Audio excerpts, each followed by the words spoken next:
Every political party says they will cut your energy bills. In a few weeks' time, we will have local elections here in the UK. So our politicians are out in force knocking on doors. Labour says they've got a plan. The Conservatives say they've got a plan. Even Reform says they've got a plan. But what if I told you none of them actually can reduce your energy bills?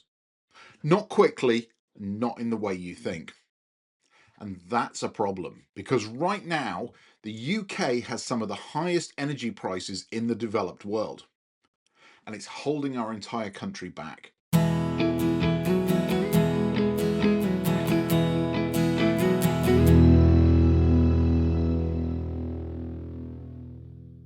So before we get into this, I'm not here to tell you how to vote. That's between you and the ballot box. Everything in this video is my opinion. Yours might be different. That doesn't make either of us right or wrong. And I'm happy to debate anybody in the comments. By all means be passionate, but let's keep it respectful and family friendly. So let's start with the real problem. UK electricity is expensive. And that matters because everything runs on it.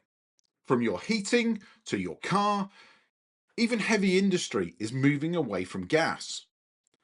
But right now, businesses are not investing in the UK because of our high energy prices. This was demonstrated recently when OpenAI, the founders of ChatGPT, decided not to build a brand new multi-million pound data center here because of the price of energy. Electricity powers everything, including your gas boiler, the pumps at the petrol station, and the fridges in Tesco's. So if electricity is expensive, everything becomes expensive. It pushes up inflation, it makes businesses less competitive, and it makes it harder for households to pay their energy bills. So why is electricity so expensive? Well, there isn't just one simple reason. There are several problems stacked on top of each other. So let's break those down. So the first thing is that gas sets the price. This is the big one. This is the thing that has the biggest impact on your energy bills. Even if we generate electricity from cheap wind or solar, there still needs to be gas plants that can generate electricity when there are gaps. And here's the key point. The most expensive source sets the price. So even if wind is generated at 5 pence per kilowatt hour, if gas is at 20 pence per kilowatt hour, you pay 20 pence for all sources of electricity. That's how the system works. And because gas prices are global, we are exposed to whatever's happening on the international markets. That's why gas prices spiked so badly at the start of the Ukraine war and after the US and Israel started bombing Iran. Now, the second reason our prices are so expensive is our grid is broken. Now, it's not falling apart. We're not going to suddenly have rolling blackouts. But the reality is we generate a lot of very cheap wind-produced electricity in Scotland and off the coasts of the UK. But the demand for that electricity is mostly in the south. And the grid can't move enough power between the two. Each power line has a fixed capacity. So only a limited amount of electricity can flow at any one time from the north to the south. So what happens is we end up paying the wind farms to turn off. We do this because we have a contract with the wind generators to supply the power. The fact the grid can't get the power to the places it's needed isn't the fault of the generator. So we end up paying them to shut down. Then we have to go and pay gas plants somewhere else in the network to turn on. Now, this is where we get people saying, well, if we don't generate the power where it's needed, why are we building more renewables, wind turbines, solar farms? The answer is we do need it, just not always in the same place or at the same time. Most wind lowers overall costs when the grid can use it. But without enough grid capacity and flexibility, we end up wasting some of the cheapest energy that we can generate. We end up paying twice for every unit of electricity. once to generate it up in Scotland, and then once for the gas plant to actually generate it again to deliver it. These are called constraint payments, and they're getting more and more expensive every single year. So why are we in this situation? Well, the simple answer is decades of chronic underinvestment in the grid by successive governments. Now, we can't point and say this is a Conservative thing or this is a Labour thing. They are both equally to blame. At the same time as they were underinvesting in the grid, privatised network companies were prioritising shareholder returns over long-term infrastructure upgrades. Now, the third reason your electricity bill is so expensive is that it includes a lot of hidden costs. Government loves to heap costs into the bill. That way they can hide it without having to go into Parliament and say, hey, we need to raise some money. We need to put your taxes up. Your bill includes network costs, policy costs, environmental levies, standing charges. A large chunk of what you pay is part of these costs. And it has nothing to do with the cost of generating or moving the power around the country. These are just costs that are added onto your bill. And most people don't realise that. They think it is the cost of generating the electricity that is expensive. So with all of that in mind, and local elections coming up, what are the political parties actually proposing? And more importantly, will any of it reduce your bills quickly? So let's take a look at each of the parties and look at what they're proposing. And we'll start with Labour. As the current incumbent government, Labour's plan is focused on the future. They want to build more renewable energy. They want to set up a state-backed energy company, Great British Energy. In fact, they've already done this, although we haven't actually seen any benefits of it at this point. And they want to invest heavily in infrastructure. And their idea is pretty simple. More cheap generation, better control of the system, lower costs over time. And to be fair, that could work. But there's a catch. It takes years or even decades for the impact of those changes to be felt by the consumer.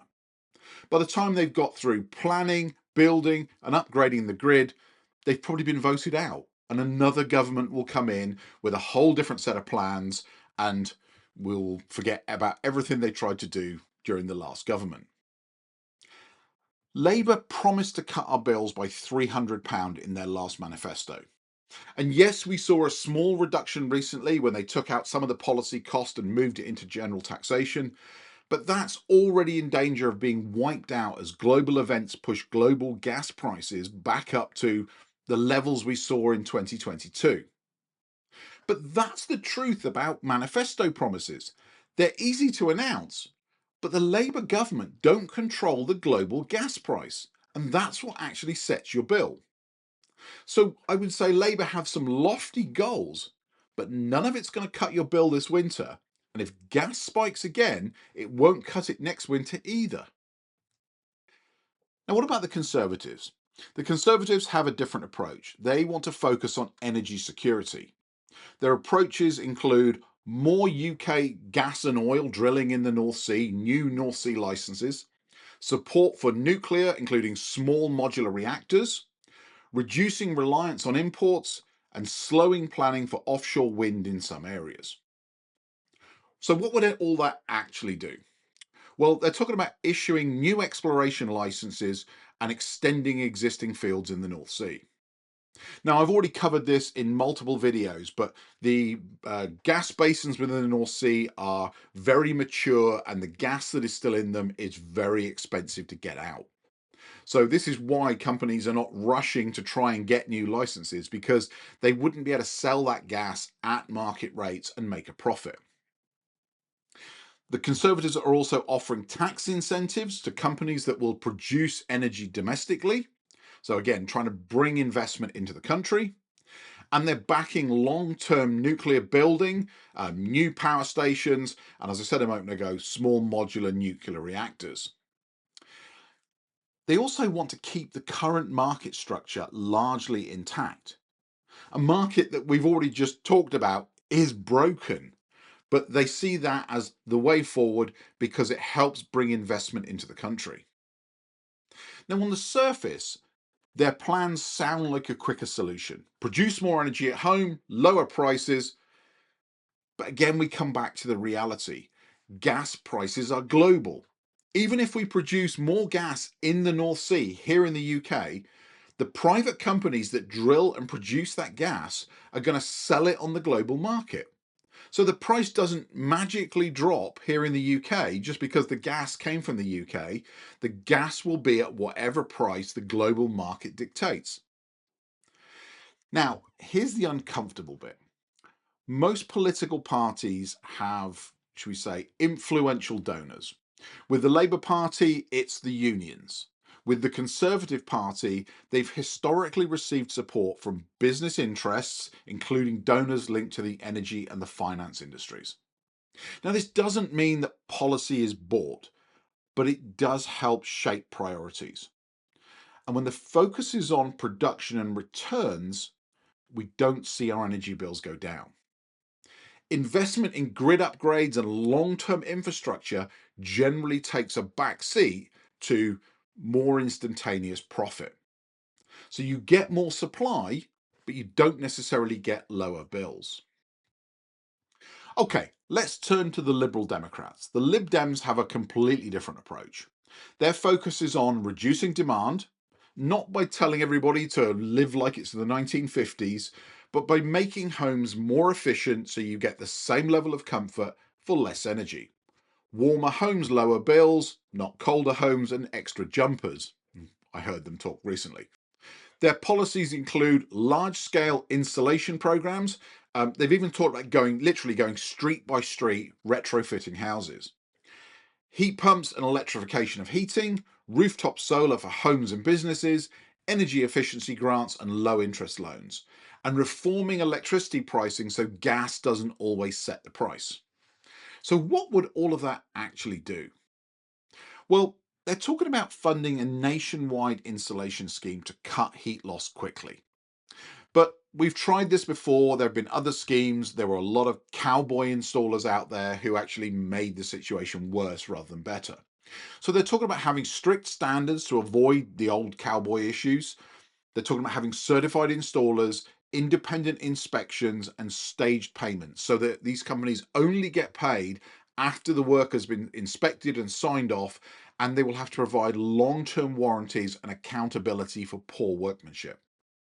So they're talking about expanding grants for heat pumps and home upgrades, very similar to like the current boiler upgrade scheme, but typically with more emphasis on speed and local delivery, and scaling insulation first rather than these large national infrastructure projects.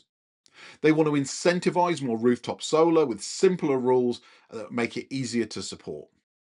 And they want to push for market reform so cheaper renewables can actually lower your energy bill quickly rather than everything being linked to the price of gas. But ultimately, their policies are built around reduce what you use. And that matters because if you use less energy, your bill drops immediately. No waiting for long-term system reform. And the key difference here is, and it's one of the few approaches that can actually lower bills in the short term, it doesn't rely upon the global gas price to come down. It relies upon needing less energy in the first place.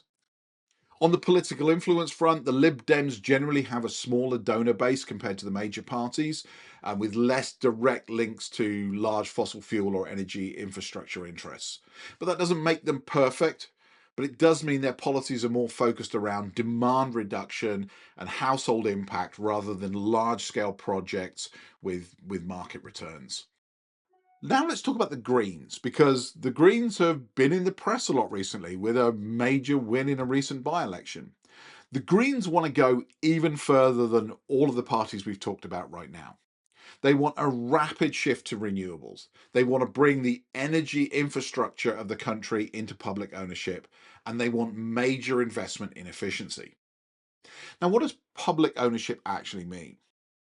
Well, it means bringing parts of the energy system back into public hands, starting with generation, and in some of the proposals that I've seen, the DNOs, the network infrastructure, and even the supply of energy, all being brought into public ownership, running them not for profit, but to deliver lower costs and long-term investment. And using any surplus, any profits that are made to reinvest into the grid, into storage, and into new capacity instead of paying dividends to shareholders. So they're saying they want to create publicly owned generation of wind and solar at scale, potentially taking stakes or bringing other network assets under public control. They want to be able to set prices based on cost rather than market bidding. And they want to be able to reinvest revenues into grid upgrades and storage to reduce constraint costs. Their argument's pretty simple. If you remove the profit layer, prices should come down. But here's the trade-off. The upfront cost to buy back all of that infrastructure that was sold off by previous governments is massive. It's likely to mean higher public borrowing or increases in taxes in the short term. And the delivery risk shifts from private companies to government. And history shows that this often means that things like large UK infrastructure projects such as HS2, they mean that they have cost overruns, budgets, delays, all sorts of issues with them. That risk doesn't go away. It just moves to the taxpayer from the private companies. And from the Greens' perspective, they are much less in bed with large corporate donors. They're more aligned with environmental groups and grassroots funding. That helps shape their policy direction with more focus on system change than on market returns. Now, it's a big vision and it tackles the root of the problem. But again, it's long-term thinking. It requires massive investment and it won't reduce your bills overnight. Okay, let's finish up with Reform UK. Now, Reform takes almost the diametrically opposite view to the Green Party. They want to cut green levies, they want to expand oil and gas production, and they want to slow down or wipe out net zero. The message is simple: remove the costs, lower the bills. But what would that actually do? Well, they're talking about stripping out or reducing policy costs and levies from bills. Now, we saw this with the last budget when the government took about £150 worth of costs out of our bills, and we all saw our bills go down a little bit on the 1st of April. They're talking about accelerating domestic oil and gas production, going back to what we talked about in the North Sea, and they're talking about pausing or rolling back some of the net zero policies. But here's the part that needs calling out. A large part of Reform's front bench is made up of former Conservative politicians and advisors. These are, and in many cases, the same people who were around in the previous government during the period when the grid wasn't upgraded fast enough, the UK remained heavily exposed to gas pricing, and long-term infrastructure investments lagged way behind demand. So the question you have to ask is this new thinking, a new solution, or is it the same people that screwed it up before with a different badge? And then we come to the core issue. Gas prices are set globally. So even if you remove the levies and you produce more gas domestically, guess what? That gas is going to be sold at the current rates that the market is dictating. That is not going to reduce your bills at all. So the core cost problem remains. You might shift some costs around at the edges, but you haven't fixed the system that actually sets the bill. Here's what none of the political parties are saying. And unfortunately, it's an uncomfortable reality. No party has a quick fix because the problem isn't one thing. It's not something you can put into a soundbite for Radio 4 or a tweet on X. It's the entire system. It's gas setting the price, the grid being outdated, and costs being laid into your bill by politicians. Fixing this takes years, not months, and certainly not one election cycle. So what can you actually do right now, today? The answer is control. Not politics, control. Control things like using electricity at cheaper times, taking advantage of off-peak tariffs, generating your own solar, using battery storage to store cheap energy to use later, and reducing your overall demand. These are things that are in your control and they work. And this is exactly what I've been doing. And just recently, I've started to publish all of my data online on my website. So if you were to head over to my website to jonathantracy.com, and up at the top here in data visualization, you'll start to see the data that I'm publishing. So in this case, we have the solar generation dashboard. You can scroll down here. You can see I've been publishing data since 2023. You can click into any year and you can see exactly what my solar system is. It's generally about 24 hours behind reality. So we have data up to the 14th of April. There's lots of things you can do. You can turn off different data sets if you want. But the interesting thing here is if you scroll down to the bottom is the return on investment. How long does it take for this stuff to pay back? So again, you can see here the different systems that I have and what they're actually, what do they cost and how much are you returning that investment? If you want a more detailed one, if you go to the EcoFlow Stream ROI dashboard, there is a full ROI dashboard here. We'll just give it a second to load in. There we go. So again, you can click through into the individual months and years, but the interesting part here is if you hit the ROI button, it tells you this system, what it cost, how much it's generated, how much it saved me, and its projected payback period. And all of this data is real world use. This isn't some hypothetical scenario. We're not projecting any numbers. These are my systems feeding this website. So if you want to see what real systems can do for you, then head over to my website and take a look at those dashboards. So the honest truth here is government, no matter the party, is not coming to save you or your energy bills. Well, certainly not quickly and not in the way you'll feel in the next year or two. And probably not in the way you would expect either. If you can do anything to reduce your reliance on the grid, to take control of your energy, now is the time to do it. Because the sooner you start, the sooner you will start benefiting from it. Anyway, let me know your thoughts in the comments below. Which party do you think has the best plan? And more importantly, what are you doing to reduce your energy bills? If you found this video interesting, I would love a like and subscribe. There are buttons down below specifically for that. Please do feel free to press it on your way out. With that, I'm going to sign off. It just remains for me to say thank you for clicking on this video. I hope this didn't come across as too political. I'm trying to be as fair as I possibly can to all of the parties and the plans that they've put forward. And again, I'm not trying to tell anybody how they should vote. I'm just presenting some information. With that, I'm going to sign off. And if I'm lucky, I'll see you back here real soon for another video. Take care. Bye-bye.